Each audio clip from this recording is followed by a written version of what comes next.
to the Nice Doing Business with You podcast. I'm Chris Van Dilly, the host, and today we have Jimi Romanus, who's the president of CardChamp. CardChamp's core mission is to provide the very best payment acceptance experience to the businesses that make this world great. They offer secure, innovative technology, superb customer support, and straightforward pricing plans that are easy to understand. Jimi is a seasoned entrepreneur with success across payments, technology, and consumer brands. His first lessons in business came from playing bass in his punk rock band, where he booked nationwide tours, recorded 4 albums, and learned financials from keeping a P&L and balance sheet that he reviewed monthly with his bandmates. Before entering payments, Jimi is one of the founding team members for Premier Innovations, where he served as the vice president of sales, launching multiple spirits brands, including Click Vodka. Click earned a gold medal at the World Spirits Competition and achieved distribution in 34 states through retailers such as Fine Wine and Good Spirits, Walmart, and Total Wine and more. In 2009, he founded Victory Merchant Solutions, or VMS, which later rebranded to what's now CardChamp. Back in 2019, under Jimi's leadership, CardChamp has grown organically by cultivating high-quality partnerships with distributors and merchants, combined with strategic acquisitions, and he has bootstrapped CardChamp into a profitable operation. Jimi also brings integrated payments expertise from TabRabbit, where he helped unite a restaurant technology suite, point of sale, online ordering, and mobile payments into a seamless experience. He recently won the Fiserv Circle of Excellence Award for the 2025 Clover Breakthrough Award. And when he isn't working, he's traveling. So welcome to the show. We've known each other now for a little while. We got some good questions lined up. I'm thinking a great place to start those with the band, because that's fun. So what was the name of the band? Is it PG-13? Is it PG-13 name? Well, thank you for having me on board here this morning, Chris. So I learned a lot of my business through our rock band without really realizing that till down the road. But we started out as Almost Cool, and then after a few years, we kind of reiterated and rebranded as Victory Lane. So the name of the band was Almost Cool. You weren't almost. Yeah, I got, it was kind of out of high school and some jokes with some girls. So that kind of led to me saying, Almost Cool. And I'm kind of there, but not really there. So good name for the band. Yeah. That's cool. So, and that later turned to what? Victory Lane. Is that why Victory Merchant Solutions? I was trying to figure out, that's exactly right. I was trying to figure out a name for our company for the longest time.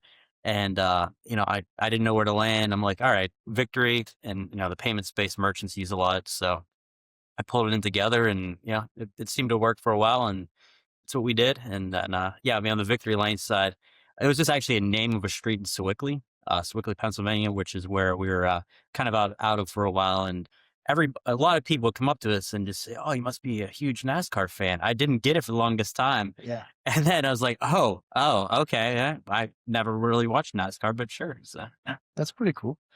So you learned a lot running the business off of the band, right? And how much of that was kind of how I'm always fascinated with how people became entrepreneurs, because this show's not about me, but every entrepreneur I talk to, Sure, especially the bootstrapped ones, they never guessed they'd be running or owning a business someday in a lot of cases. Yeah. Was that kind of something that was aspirational for you at the time, or did you just kind of find yourself there? A lot of my life has just been doing what I'm doing and finding myself as I go. From the band days, I never even thought about all right, I'm operating this business as we go along, until, like I said, down the road, years later. And, I meet with different potential investors or companies, and they ask, where'd you learn your business from? And I realized it's a lot of it from the band days. And we did so much stuff. And I did have a monthly P&L review with my bandmates, and I had a balance sheet, and we went over our merchandise sales, our ticket sales, how much money is in our bank account. So we went through all of that, and I just did it automatically. I didn't think we had to do this or whatever. I just know that we needed to operate as a band, and for us to record an album or whatever it needed to be, or get a van for our band, we need to have money, right? So I just naturally figured out that, we got to review this. And I think our bandmates really hated those monthly meetings where I'd be like, we've got to go over our financials this month. And, for me, it was mandatory. And for them, I think, It was a little bit of pain in the butt, but it Yeah. was a little bit annoying. They They wanted to play they music. want to play music. Yeah. Do you still slap the bass now and then? No, It's- I had I had to retire. It feels like a million years ago at this point to me, but we did a small reunion show 7 years ago, which was fun. It was a lot of fun. But times have changed, and my focus is elsewhere these days. Yeah, Well, time flies when you're busy too. yeah, this is true. So once you started to kind of get into this, well, let's back up a step. Did you go straight from the band into your current industry, or did you have some other steps along the way? There were some other steps along the way. I did my band through high school, college, and then out of college a little bit. And through there, I was part of startups while I was in college. So that I learned a lot doing that, running a sales team out of college for startups. To date myself, which is really weird, is part of my startup was a website company, and we had a link to Google.com on our website. And we'd go meet with business owners and, tell business owners, you should advertise on our website. College students use the internet. And I remember so many business owners saying, oh, I don't know if college students are going to use the internet. And a part of our pitch would be like, we also link to google.com. Have you heard of Google before? And probably half of the businesses we talked to had never heard of Google. Wow. So we had that. We grew that. It was What year do you think that was? that would have been 2004, 2005. Yeah. Yeah. Okay. So, learned a lot just doing that and growing that. And I think a lot about business is you learn what to do, what not to do, and you take the lessons also of where failures have happened. And, I had a lot of input to our growth and also recommendations of MySpace is coming around or Facebook's coming around. And, maybe it's, Yeah. we never heard of them. Maybe they're not a big deal. We're going to do our paths and teach their own. My breakthrough into internet marketing was I wrote an ebook for, I wanted to write, I dual purpose this thing. I wrote it for an English class and also an intro to programming class. And it was how to market your business on MySpace. And at the time, my professor of Pitt was like, this is really good. Where'd you get this? I'm like, I'm actually using MySpace to promote my eBay store. I was reading it. Yeah. Yeah. And I turned it into an info product when I saw people were selling ebooks on eBay. Sure. I was selling like a couple chapters for $1. And then I try to get from the PDF, I try to get them to my website where for like 20 or 30 bucks, they could buy the whole book. And we ended up building a list of like, I think it was 50 or 60,000 people.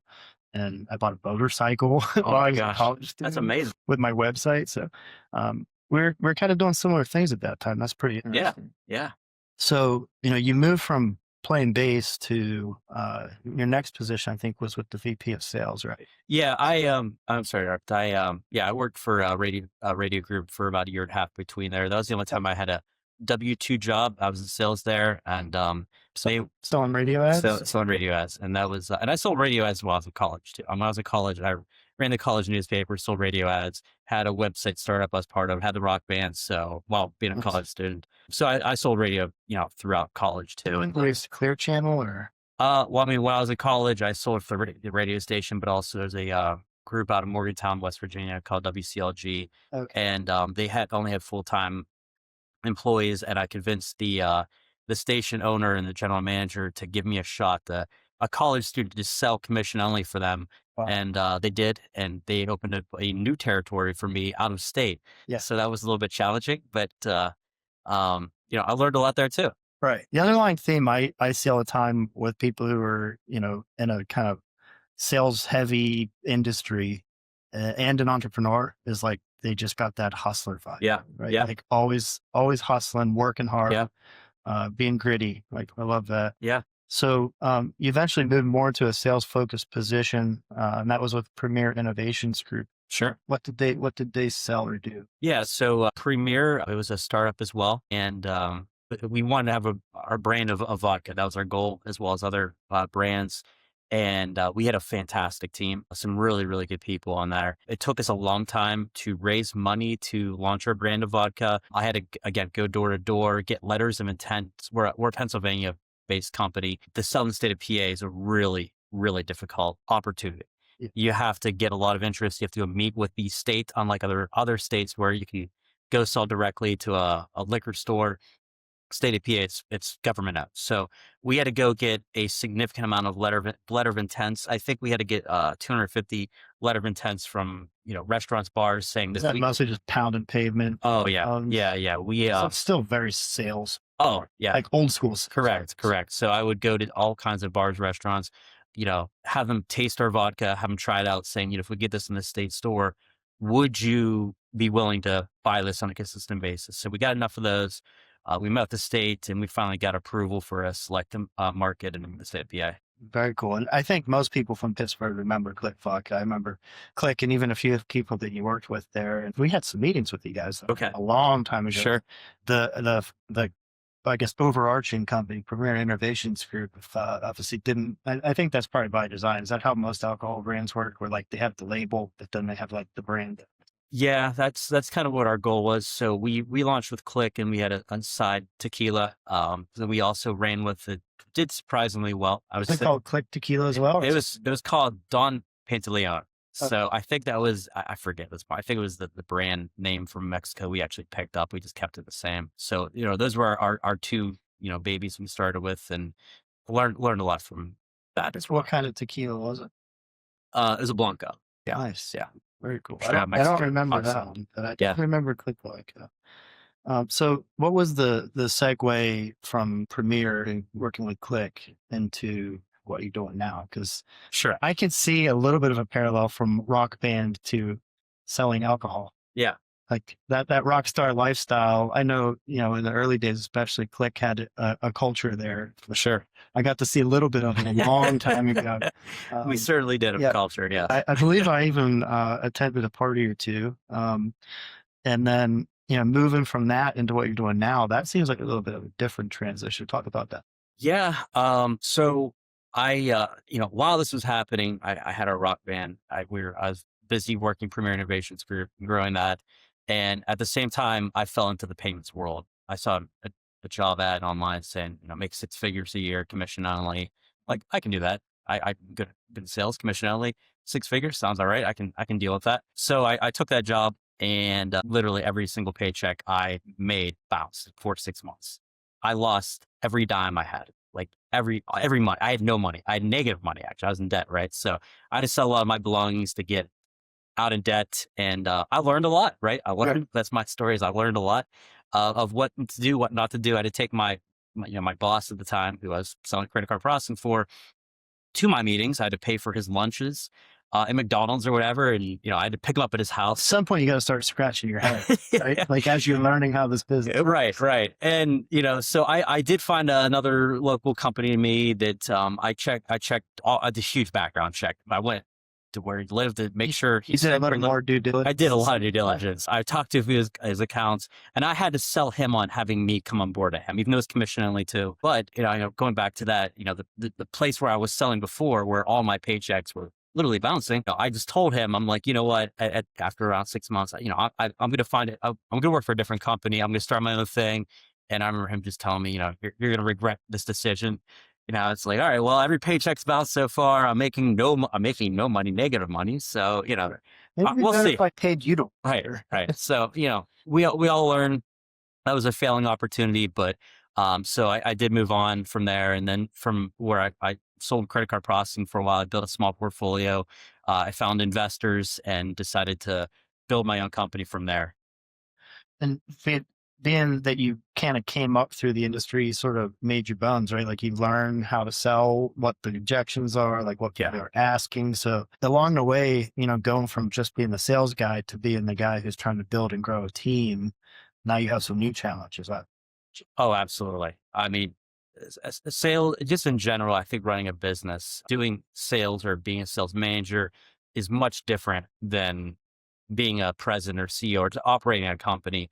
There's so many different, aspects to running a business that are much more sales. I have found that my belief is most owners, operators, CEOs, founders, whatever, if you do have a sales background, that kind of gives you that hustle, as you said earlier, to like go.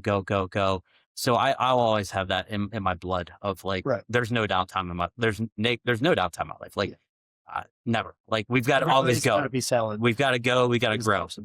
Right. Yeah. And Revit is the lifeblood to like help you grow Right. and figure it solves some problems. Right. It can help you find the talent you need to do the other things. So what were some of in the early days of starting a payment processing company, which is kind of what Sure. CardChamp does today. What were some of the big upfront hurdles? Because that's a financial industry Sure. business, right? So I'd imagine there's some regulatory compliance, that sort of thing. So Yeah. how do you navigate all through all that when you're trying to just kind of hang your first shingle? Sure, sure. So, what's odd about the credit card processing industry is that, to your point, it's heavily regulated. However, there are situations where it's not. Our industry's got some really good companies in it, massive organizations, and there's a lot of fly by night companies that come to it too. Yes. So there's a balance of it being heavily regulated and just letting anybody else into it. And, unfortunately, they mislead businesses. The things that I found in the beginning, when I first started the company, I figured, all right, I'm going to go find 100 people like me right away. People who want to grow a portfolio, make good money, residual income. It's going to be so easy. I'm going to find 100 sales agents. Go, go, go, go. Hmm. No, it's hard to find people with that hustle and that grind. And this industry, especially, is a very, very competitive industry. Extremely. Right, Right. right. So you have to be, I mean, sales in general, you have to be able to take the no's. There are so many no's, and there's thousands of companies to compete with. And you've got the big companies, the big banks, you've got the name already in place. And then you have to go up against the businesses who have been misled by a fly by night company or stuck in a, contractual obligation that they're overpaying for. So you're up against both, Right. negative and positive brands. But I thought I was going to find 100 people to go out and sell for us real quick, commission only. I'll find them real quick. No, it's not that at all. And it was a struggle to find people. And I would go out in the field with those individuals, go door to door. And if I wasn't with them, they weren't doing it, right? They were not going out there and doing that if they were like a 1099 commission sales agent. So that was a really big learning curve for me is, not finding 100 of me out there. Right. And that's common in that business? Is it mostly kind of eat what you kill for the, and well, maybe let's back up a step. So Sure. I have a little bit of familiarity with your business. And Right. full disclosure, we're a partner Thank you. and a CardChamp, what would be called, there's some terminology here. And without diving too deep into Sure. the semantics of the card processing industry, I know there's ISOs, Yep. there's sales agents, That's right. and there's also, what are some of the other, I guess, channels where you pick up? Yeah. So the other two main channels are ISVs, which are integrated software vendors, integrated partners. We try to really focus Those on. would be like a company that kind of relies on you that transacts payments as a solution for their customers. Correct. And you're kind of the back end. That's right. processor, Right. So if they're vertical specific, if they're, a chiropractor software, they have, they're the business management system for a chiropractor. We try to integrate and be the payment provider that's pulling through there. So that's a big part of our growth.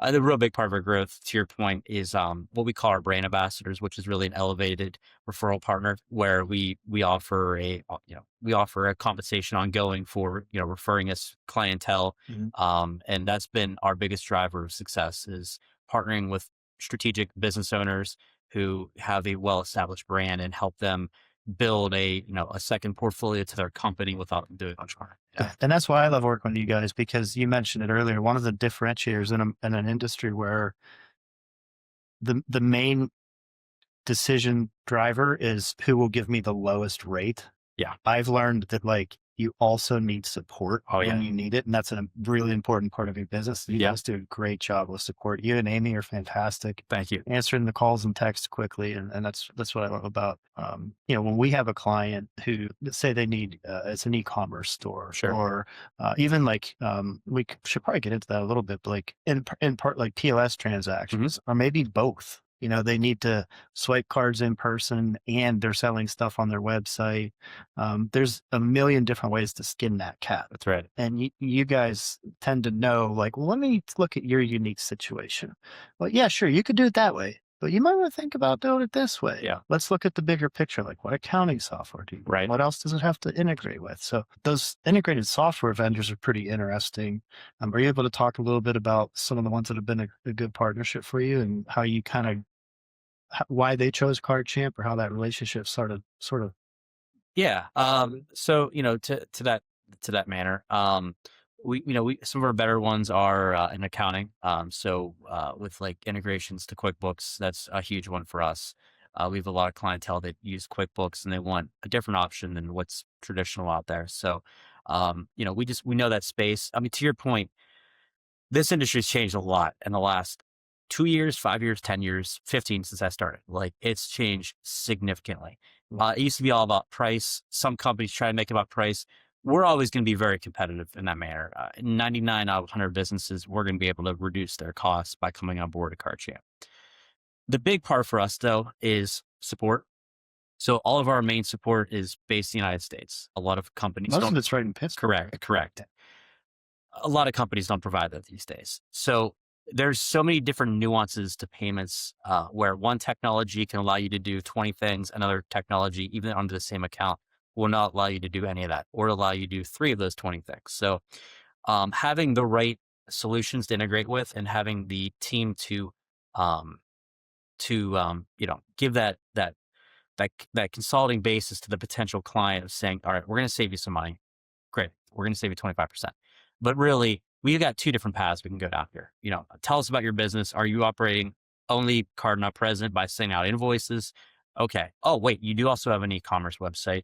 Oh, you have a third location that takes payments 5 times a year, and you need a mobile device, right? So there's so many different nuances to it, and having the understanding of how to put that together and have it a successful payment solution for a business. That's what we try to specialize on in when, a client comes our way. And anything you can do to facilitate that transaction being smoother, faster, remove any friction, to make it more convenient for them, or give them a simpler way to do that. Right.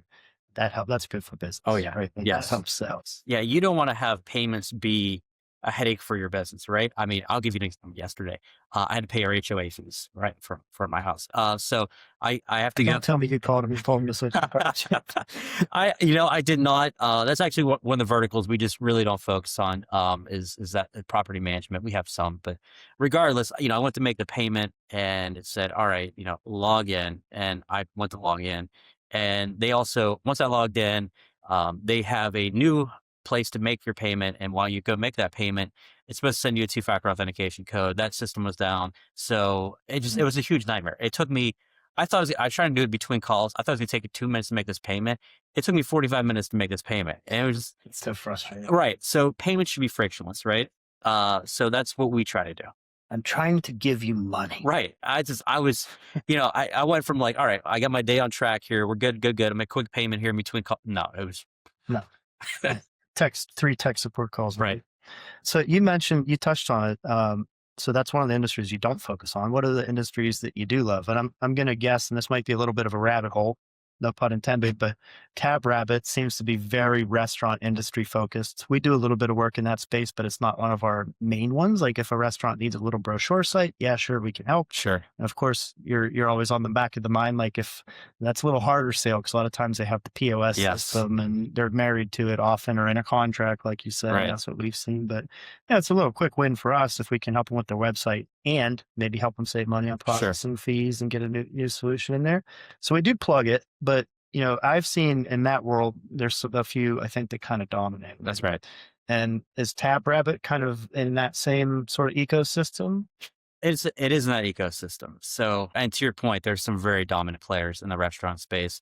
We have plenty of technologies that work within the restaurant space other than TabRabbit. So what I will tell you, what I've learned from TabRabbit is that I don't like the restaurant space. We will take on, full disclosure, all restaurant clients if they make sense. We've got plenty of them, great clients. So that's not one of your favorites. It's not one of my favorites. So, well, first of all, I want to say, in terms of providing credit card solutions, right, restaurant owners work their butts off, right? Oh, yes. That is a tough business. I would never own a restaurant. I came this close to being a part owner in a restaurant a long time ago. Yes. That was down in Shaler. At the last minute, I was like, and one of my very good friends did move forward with this. Right. And what's the average lifespan of a restaurant? I want to say like, there's a crazy high percentage. It's 90+% or the fails. Yeah. 3 years or less. Something like that. Yeah. Very difficult business. It's super difficult. And, for all of our restaurant clients, anybody who's a restaurant, I always say, bless your heart. Yeah. I would never run a restaurant. It's so hard to get one to become like a staple in the community and a place where people want to come back to all the time. Yeah. And of course we have our favorites in our backyard, but what makes it a difficult industry for what you do now, or what's the reason that? Again, you're asking about my favorites. Again, restaurants, cool. We're good with. We got tons of restaurant clients, but just in general, they're labor intensive, just as it is for somebody to own a restaurant, the staff, the labor, it's very labor intensive, but restaurants are typically open more than 9 to 5, right? So from a support standpoint, They're difficult to support. there's a lot of support that goes on. So it's much more than 9 to 5. If you have a restaurant, if your restaurant clients are open for breakfast, right, that means they're probably starting their day at 6 in the morning. So there's support calls coming from restaurants from 6 a.m. till like 3 a.m. for bars and nightclubs that are open late, right? So Now, speculating a little bit, the support calls are probably coming from people in a employment market where there's a high turnover. yeah, Is that part of it? it's part of that. It's that, somebody's card declines a bunch of times. It's a lot of it is tip based. Somebody forgets to enter tips in, and they have to call into our team, and we'll help assist them get the card information to rerun the tips. So that's an ongoing thing every day. Just the night before, from after a weekend, we have a lot of restaurant clients calling, needing assistance with re-entering tip transaction information. So it's a very labor intensive business. But again, we've got plenty of very successful restaurants we love working with. It just, I like interesting, unique businesses. So a lot of my personal favorite clients, when I see somebody bring them on board, one of our team members, we've got companies that make takeout bags for restaurants. That's awesome. That's unique. We have, I believe, the largest tractor trailer washing company in North America as a client. Interesting. If not, they're probably second at this point, but they wash the insides of tractor trailers that contain liquid. So like, who would have thought? Those are like the cylindrical ones you see. Right. They're moving like oil for restaurants and like food grade gases and gas. Yep. Oil. Yeah. So Well, what other liquids are there? yeah, all the liquids in the world, right? They all get moved somehow. There's lots. But so like, that's such a unique industry. Like, who'd have thought of that? Right. So we got a good bit of clientele in that space. We have clients that sell skin, right? Like, they sell skin grafts. So unique businesses like that I love. Just because it's not retail restaurant. From a support standpoint too, business to business, just in general, is where I love, because typically 9 to 5, it's invoice related, card not present. That's my personal favorite if you're asking. I think that's how you won me over too when we first met, because have you ever seen the show How It's Made? I Yes. love that. Yeah. The reason I loved it is like, that's what a lot of our clients are. They're more B2B. And it's like, the company that makes this chair, right, they get their foot peg from some supplier that supplies like half the companies that make this chairs like this. Yeah. Like, I want to work with the company that makes the foot pegs. Yes. Like, they're a whole different model. They have different needs, CRM integration, and they're going through the channel. They're not necessarily like direct to consumer. They have partners, like that sort of thing. And they're patient about their marketing. They care about the brand, but they don't necessarily want to buy radio or TV, right? They're one step back. Those are good businesses for a variety of reasons, which I understand. But tell me more about how you got onto that kind of niche of like the more B2B sort of like higher up the food, higher or lower in the food chain? They'd be higher. Yeah, higher in the food chain. Our technology just lends itself better to that type of our technology does very well with that type of clientele. And then once you find a group of clients and different verticals of business to business, it's a little bit easier to go find. If you get the leader, you go get the second or third biggest company in that space, or just you can name drop that client and get other clients in radio, for instance. I love media radio. So we have a significant amount of radio clients as well who sell advertising. So that's business to business. And you find one or two or three, that space, you become more and more of an expert in it. And our teams become very well versed in business to business payments and how to make that easier for companies. So as your business has grown, have you found any, I'm asking for some inside baseball here, so feel free to tell me that I'm crossing lines if you need to, but have you found any secret sauce, so to speak, for like how to move and shake with those businesses that like you might not find in the phone book, the ones who are like one step behind the curtain? Yeah, we've grown a lot through word of mouth. So because of that, a lot of our existing clients refer us and recommend us to other clients and to other ones and other ones. So that's really how we've gotten behind the scenes to that next level too. I mean, again, some of it's just direct business and doing the outreach, the cold outreach or marketing, but it's a lot of word of mouth of, hey, CardChamp's been great to us. Have a conversation. That's pretty awesome. Yeah. So referrals as well, I Yep. would assume. Yeah. And I know you guys use HubSpot. We're a We big do. HubSpot Yes. shop. We implement and train, and we're a solutions partner. So how has that helped you in terms of like managing your sales operations, marketing operations? Sure. I think for the payments industry in general, I don't have a data on this, but just from what I'm aware of, I think we were pretty early adopter of HubSpot. And What year did you jump on? Do you remember? Roughly.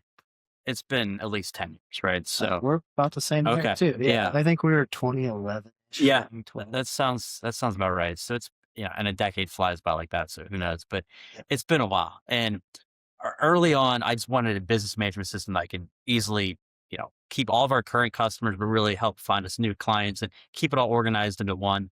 So I've been a big proponent of HubSpot, and it's grown. I mean, you probably agree, it's grown a lot over the years Yes, too. we've grown with them, Right. and we've seen them go from. I saw Inbound one year. Dharmesh, who was the CTO and the coder, Sure. to Brian Halligan was like the visionary, and they have a great dynamic. But I'm I'm not sure at what point it went from like a server under Dharmesh's desk, which he like affectionately talked about one year, to like data center. Yeah, But they exploded. they have. But we've been a big proponent of theirs. And we built a lot of our company through HubSpot. We built our website on HubSpot CMS platform, which was a big thing for us back in 2019 when we rebranded. That was, I decided we're just going to do this so it's all integrated, get our data to flow through. So we built our entire business through that, and it's helped us, especially when COVID hit. We were already in a more of a remote scenario where we weren't as much feet on the streets. I So think we all were. right. So, but that helped us during COVID. If like not a whole lot changed, we're already operating internally in that manner. So we had the process in place. HubSpot was a Yeah. big part of that. We've always and still are a big WordPress shop. We also do some sites on other platforms, but we moved our own site onto HubSpot. Can you guess 5 or 6 years Okay. ago? Yeah. When the CMS first came out, our developers at the time were like, Yeah. it's a different learning curve. Yeah. It's a little new. And then they really took they made a lot of great leaps and strides. I'm going to guess 6, 7 years ago to really focus on the developer community. Sure. Like, how do we make this CMS easier to work with for our developers? Right. And that made it, I think, a lot more enticing. We're like, we already use it for sales, CRM, and marketing. We're actually one of the beta testers of the CRM when HubSpot still used Salesforce for their CRM at the time. Oh, wow. And it was like a real secret project. Like, we're going to start to make our own CRM. And we were pretty early on. And at the time, we were using a different CRM. I think it was called Base CRM. Okay. And Remember that. I don't know if you remember Base. There was That name sounds familiar. And it was good. It was Yeah. really good. But we were already using HubSpot for marketing. We were a HubSpot partner. Sure. We got invited to kind of guinea pig a little bit. Okay. And I find some software I love. I'm like, this is great. Let's do it. But a lot of times I'm very skeptical, Sure. especially if there's a contract. Yeah. And I mean, I was on like day 3 and I'm like, this CRM is the future. Yeah. Yeah. I loved it. We went all in on it. And having everything in one place is really helpful. And there's some extra, I guess, goodies you get when your website's also on the same platform you're using for CRM. Right. Yeah. It's easier to see, who's visiting which are your customers, potential customers who are on your website, right? So there's a lot more data driven. Yeah. And not to mention, they used to have a page on their site. I think they called it Frankenpress or something, where they're like, the true cost of using all these other open source tools. Like you have Google Analytics over here, which we still use analytics with HubSpot sites. Sure. Because you get some different things there. Right. But then you have a plugin for your forms, a plugin for this, plugin for that. And each plugin has some cost. Yeah. Like keeping everything aligned as their software and server updates, and things break, things explode, things implode. It's kind of worth it to just get it all under one roof. I agree. But not to make this too much about HubSpot. By the way, we're not being paid by HubSpot, are we? Right. I'm not at least. So. Oh, I get paid. Okay. But let's get back to this. Part of your model has been to find good partners, distributors, that sort of thing. And we're one of them. So I get paid by you as well sometimes. Thank you. Yes. Thank you. So how do you go about, finding those good partners and kind of showing them like how you're different? Because like we said earlier, like, we've worked with a couple other, what's the technical term? ISOs. Yes. Yeah. We've worked with a few other ISOs over the years, and we slowly started gravitating in your direction. I'm like, these are real people. They're all in Pittsburgh. Yeah. They call you back. Yeah. And like, I learned kind of the hard way, like you did. That's really important. Sure. It's business. Like when you need something, you need something. Yeah. And like, how have you gone about attracting other partners like us to kind of build through the channel and maybe share some of the top success stories there, because that's an interesting part of your. Mhm. Yeah. So as I said earlier, a big part of our company's growth has been finding strategic referral partners, which we call brand ambassadors. And a lot of it has come from word of mouth. That one brand ambassador knows somebody else, and they say, "Hey, you know what? You should talk to CardChamp. We think they can help you out." So it's really been word of mouth. We hopefully in 2026 will do a lot more outbound of sorts to even attract more partners to our group, but it's really been word of mouth. Probably, if I look, off the top of my head, probably every referral partner brings us at least three more other ones. Nice. Um, and it's because we do the right things overall. It just we do what we say, even when it's painful. We will make sure we do exactly what we promise to the clients.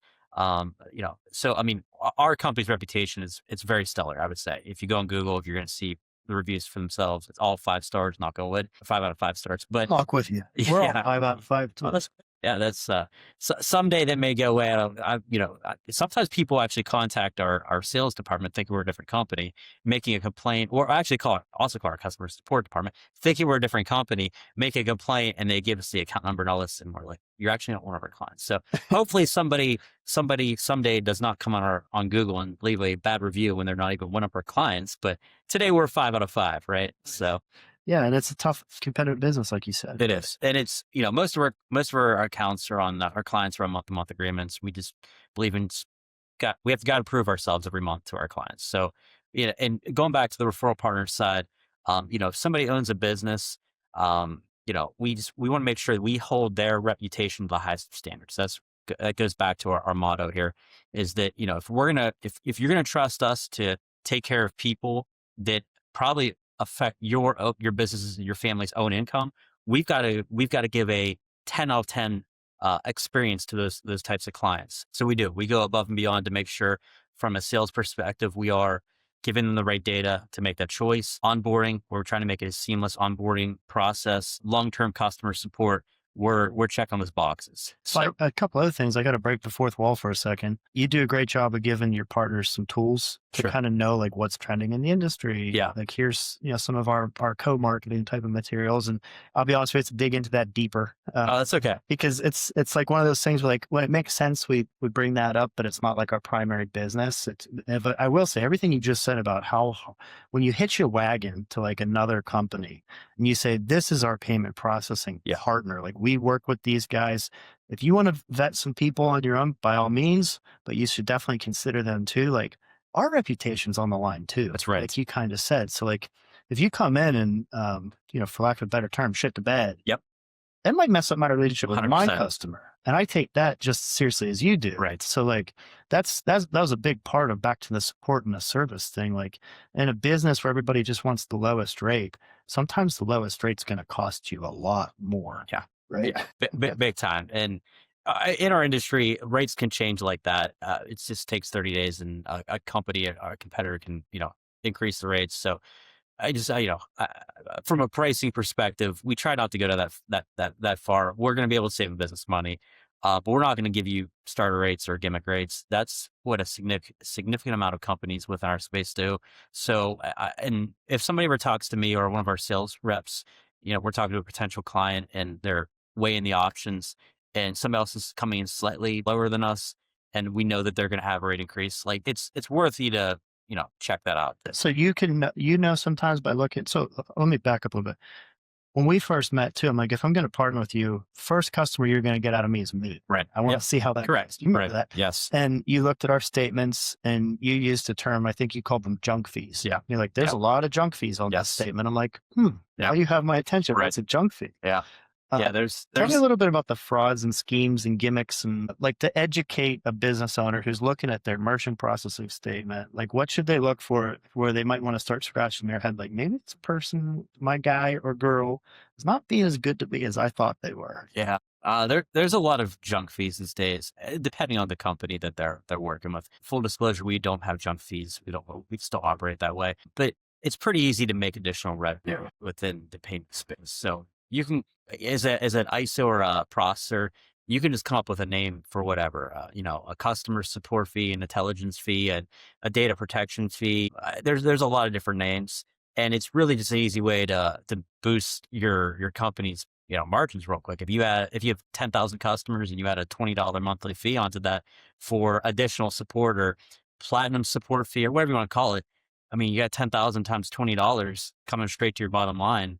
That's pretty significant, right? Or if you have 100,000, you're adding a $50 monthly fee. So a lot of companies do that, not all, but a lot do. And I mean, and then as a small business or medium-sized business, if you have 3 or 4 junk fees a month that are on your monthly billing, and it's an extra $250 a month, I mean, it's $3,000 a year out the door for nothing. Yeah, exactly. So it's a little bit of a different tangent I want to go down for Sure. a second, but this happened to us very recently. And outside of, junk fees or those little charges with from who you think is your partner for Sure. merchant processing. I've seen some other things firsthand, and this is why I'm terrified we're going to get a 1-star review at some point. We've had the unfortunate experience numerous times in the last few years where I think my identity was stolen, Sure. basically. People have opened up business loans in my name. Yeah. People have put up fake websites that look like my agency with my last name, which is my last name. Yeah. And I forget what the last one they used. It was something like workforvendilly.com, right? And then they went out and tried to recruit people and told them like they were going to be my employee. And in one case, they convinced someone to invest in the agency. This person called thinking like they're my co-owner. My gosh. And they actually gave them money. So there's a lot of frauds and schemes in this space. The most recent one we had was really interesting. Customer calls me, similar to you, not my customer. They got an invoice from me. I'm like, Yeah. oh, you did? Okay. I'm like, we're just big enough that I have a few clients I've never met. Right. Right. And, they're welcome to call me anytime. Yeah. Right? Yeah. So I get this call and she said, hey, I'm calling to make payment on an invoice, but I have some questions about what you do for our company. I'm like, okay, what's the invoice number? And she mentions, I'm like, what's your company? Right. I probably know it, but I might not. Yeah. It's like, we get some new clients. Right. Yeah. It's just like, Yeah. what's the invoice number? As soon as she said the number, I'm like, that doesn't sound right. Yeah. I log into QuickBooks. I check bill.com. I check all our different things. I'm like, we have some invoices that are HubSpot. But yeah, that one's not in our series. And I used to be a computer forensic detective. Okay. My mind goes straight to fall of the month. Right. How are they telling you to pay? She said through the SquareUp app. Ah. I'm like, well, that's interesting because we don't have SquareUp. We've never had SquareUp. Yeah. I'm like, could you forward me that? Yeah. So my next move was I contacted SquareUp. I said, can you look into this invoice? Someone's fraudulently impersonating Sure. my business. And what was really frustrating was their customer support comes back and says, they basically said, thank you for I called them and they had an email address. It was like spoof@squareup.com. And this is not an indictment of SquareUp Sure. at all, but Right. it's super helpful when I Right. got in touch with them. If someone's out there, like basically applied, got through the Yep. gatekeeper and set up an account. And, they said, send it to spoof@squareup.com. They'll investigate. I'm like, great, I'm on the right track. We'll get this moving. But I've had business loans up in my name. Yeah. It's not us. Right. Right. Right. It's random. So I'm on my diatribe now. But so I get the email, and this is the part that kind of set me out. The email basically says, thank you for your report. And there was a little, by the way, like, we will not communicate with you about the outcome of any of this. This will be like the last communication you get. And I'm like, okay, this part, I was a little salted. Yeah. Like, Yeah. no, my name is on Right. this. Like, Yeah. my reputation's on it. So my question to you is, being an industry veteran, what can small businesses do to prevent like the kind of fraud and abuse that happens in this space to protect themselves? Do you have any tips? I know it's a little bit out of your Oh, wheelhouse. yeah, it's out of my wheelhouse, but all in my wheelhouse all at once. So, um, I a lot of not a lot, but some of my days is dealing with fires and stuff that gets escalated up to me. And fraud is one of these things, unique fraud that I sometimes deal with. So fraud has skyrocketed within the payments industry, within the business community. So there's quite a few things. So my general takeaway for any business owner or manager out there is if something seems too good to be true, probably is, and do your due diligence. And I'll give some prime examples of that. So, we had a restaurant in the last year who, they're just, regular walk-in casual restaurant, right? Somebody called their restaurant and said, you know what, we want you to close down for 3 days in a row. We want to rent out your entire restaurant, which they've never done before. we want to overpay for that. We're going to pay a premium for that. We're going to pay you over the phone though. So this restaurant closed down for 3 days, didn't serve their usual customers. They had a private party come in. The payment was typed in over the phone. Well, it was a stolen credit card. So that Party actually happened. the party actually happened. Oh yeah. Okay, Yeah. wow. Yeah. It was, they're actually from some other part of the United States. So the restaurant closed down. So they lost that revenue. They actually had, labor costs, right? And Food then costs. food, beverage costs, all of that. And that card was disputed by the real customer. It was actually a stolen credit card from Australia. So when they finally go after the person whose card was used, this person has no idea this anything has happened. Oh, correct. That's why By COVID. they are. So that's why, they go through the dispute process that real customer contacted their card issuer, their card issuing bank, and said, I don't know what this is. So obviously they get their money back. That's a chargeback. The real customer got their money back. The chargeback, by the way, is a ding against them as well. Right? What's a dig against the business, right? Yes. Yeah, correct. So the business then, even though everything happened, they served the food, everything of that nature, they lost that chargeback, right? So all the money gets sucked out of their bank account, and no matter what, they're because they typed in it, right? If they had at least had that customer come in and insert the credit card, which wouldn't have happened anyway because it was a stolen credit card, take off the black market. So again, if it's way too good to be true, if it's out of the norm, like those are my things. We've had 2 instances where, again, small local to their area tire shop sell tires. So I think this part's probably happening all over America to different businesses. What has happened to 2 separate businesses that sell tires is they get a phone call from somebody who says that they run a church and they want to buy a tractor trailer full of tires for the parishioners. So again, the business gets excited about it. Oh my goodness, we're going to make all this money. They normally don't do this. So they take the payment on the phone and the tractor trailer arrives. They load up the tractor trailer full of tires and it gets shipped to like Brooklyn, right? So all of their product inventory is gone.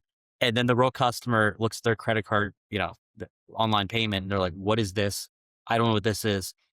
They contact their card issuing bank and they file a dispute. Yeah. Money's out of the business's bank account. They have to try and back it up. They get the police, my recommendation, get police involved, talk your insurance. Insurance is a big part of this. So make sure your insurance is able to help you in these weird instances.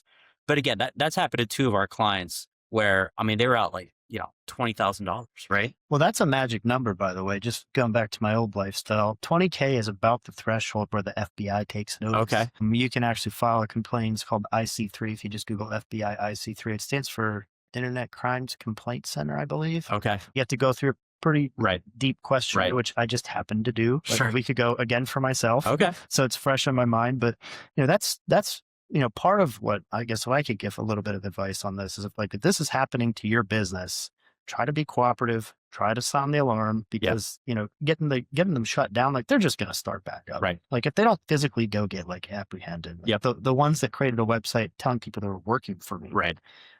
I had to, they used a Chinese registrar. And I filed him. I actually reached out to them hey, these guys are using our domain name and my brand name and my last name without my permission. They're pretending to be us. They're duping people. And it was Baidu or something. Sure. The registrar. They wouldn't even respond. So when they wouldn't respond, I went and filed an ICANN complaint with the, that's the overarching authority for domain name registration, distribution. ICANN then contacted them and said, you need to respond to this customer. Within 48 hours, that site was dead. I'm oof, I did my job. By the way, this is a huge distraction. Oh, 100%. Huge distraction. But I see people are getting duped with my name on it. Right? Yeah. And guess what happened? 4 days later, new website, different registrar, new domain, start the whole damn thing up. But what I will say though is I think, getting them shut down fairly quickly as soon as I caught wind of it. People are messaging me on LinkedIn hey, you owe me $500, you son of a bitch. No, I don't. Who are you? Oh my. And then I, start to realize you're also a victim, I'm call me. Right. We get on the phone, which is another piece of advice. Yeah. Right. Yeah. And once they see ooh, if we impersonate that business, we get shut down in 3 days. Sure. If we impersonate this other business, they don't figure it out for 3 months. Like, which one are you going to go Yeah. after? Like that Yeah. softer target, right? So I think that's all great advice, is to just have that awareness of like what some of these scams look like, but then also like, how do we fight back? How do we punch back a little bit? Yeah. It's really protecting your own business. And if it's too good to be true, do the extra steps, right? So, and then take that payment if you can, card present, have them come in person, get a copy of the driver's license. Like, it's your business. You're allowed to protect it however you can and need to. Uh, Something unique like that restaurant thing you mentioned too. Like I would think like get a big deposit. right. Well, yeah, You can make up the rules a correct. little Yeah. bit when it's Yeah. something unique. Right. Right. So just if it's unique, if it's something way good, too good to be true, just do the extra work, protect your business, and you can say no. I mean, if it makes sense, if do that route. I mean, if you don't have a website, I'll give you another quick one. If you don't have a website and you sell parts, like a tool shop, you don't have a website. We use here, Pennsylvania, and somebody calls you over the phone. This sounds like a Snap-on distributor type of guy. Yeah, right, right. But somebody finds you over the phone out of Arizona and they want to order $7,000 worth of hardware parts, right? Well, how did they find you out of Arizona? And why are they contacting Why you in me? Pennsylvania? Right. So if it's too good to be true, it probably is. Do the extra due diligence. Yeah, that's great advice. So we covered a lot. We talked about your entrepreneurial journey, being a rock star, selling vodka and tequila, which I didn't know about. Um, how your trajectory in the payment space and what you're doing now. One thing we didn't touch on, I was thinking about wrapping up, but you've grown by acquisition a little bit. Sure. We've done a few small deals Sure. ourselves. Do you want to talk about that for a minute? Yeah, we've part of our growth strategy. I mean, it's full wind here, but we've done a lot of growth through our referral channel, as we said. But we've done a good bit of acquisitions through other competitors in our industry, some smaller shops who've been very complimentary to our growth. I've learned a lot already from the ones we've done of what questions to ask, what questions to like really ask once you dive into it. Cause, not all acquisitions are the same, right? So, I've learned a lot of like also are our ethos aligned, right? So Right. how do you treat your customers? Do you have the same model for pricing? Do you believe in not gouging your client base on pricing and fees? Because we don't operate that way. So are we aligned there? Are we aligned with, what kind of verticals do they focus on too? So we've grown significantly over the last year and a half through that model as well. Kind of spearhead that along with some really good people on our team that have been very helpful in that manner to me. But it's relationships too. And what's been unique is ironically, some of these that, I wasn't sure how they're going to work out. They've been fantastic people, Yeah. dad or team, just great, solid of the earth people. And they've done well. It's Yeah, been I think good. another thing we kind of have in common is you're very much a service Yeah. business, Yeah. and as are we. And like making sure you have people that just kind of fit that culture that Right. we've Yeah. established of like, we want to solve our customers' problems. We want to remove friction Yep. everywhere we can. We want to answer our phones, return our emails, and make sure that they know like we might not be the cheapest, Sure. but you're Yeah. going to have a good experience. Correct. Right. And then finding people like in your space, as you mentioned, it's super competitive. There's a lot of folks out there that are Yeah. like, get the deal at any cost. Oh, Right. it's horrible. And It's they to the point of like, stop calling me. Yeah, it's sickening some of the out of the sales and marketing tactics that are used by some people in our industry. Again, it's more of these fly by night companies, and Yeah. I hear about these horror stories, and it just it's not good. But going back to what you said, that culture is so important. So making sure that culture is aligned with what you're bringing. Because one thing that I never want to have happen is bring somebody or a group to our team or whatever, or a company, and they don't fit what we believe in. And it disrupts the great people that we have on our team. We have a fantastic team, from our internal team to our sales partners and channel partners. We're a little bit picky and choose who we work with these days. Yeah. We've got a really, really good team, and I would never want to disrupt that by bringing somebody on that does not fit our culture. Yeah. You mentioned ethos. It took me a while to get to core values. At first, I'm like, that's philosophical. I don't understand. Same. And then later, I got to core values maybe 5 or 6 years ago. It's we care. And the care is an acronym. We stands for teamwork, and the care is creativity, accountability, respect, and excellence. And, we have them on our wall upstairs. They're incorporated into our reviews. And that's kind of one of the gut checks in the last, couple of deals we did. Like, do they kind of fit that? Like, Sure. are they all about teamwork, like Right. helping each other? We're a team with our clients. Right. Like, are they creative, not just with like design and art, but like creative problem solvers, creative Yeah. thinkers? Like having those core values is really, really helpful. But yeah, I think ethos is kind of Yeah. different word for a similar thing. Right. Do we kind of march to a similar beat of a drum? That's right. Yeah. It's very important. Okay. Well, anything, I guess, to kind of wrap us up a little bit, I want to respect your time. Thank you so much for coming out. Anything that you want to get in there or tell people how different ways they can work with you, whether they want to partner with you? Sure.